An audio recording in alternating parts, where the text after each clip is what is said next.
Hey guys, by the way, I don't have the rights to the music in the background, okay?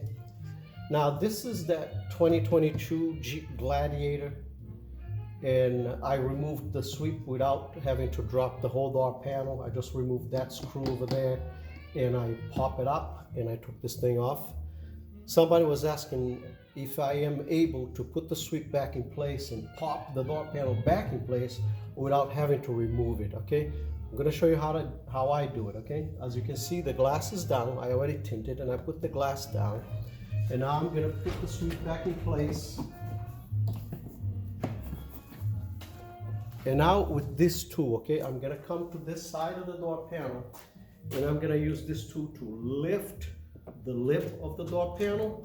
And at the same time that I'm lifting it, I am bringing it to the door panel, okay? So I can use this tool and lift it this way or this way, just enough to get it in place. Or I can do this, okay? I can lift it over here. See, I started from here and then I'm coming this way.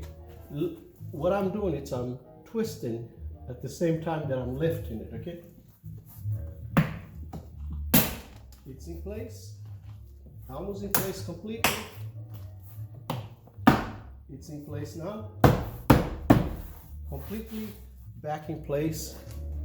But as I said, if I can't get this done by hand, which is a little more forcefully, I can do that. I can do that with this, okay? Good luck to you guys. Bye-bye. I hope that helps somebody. Bye-bye.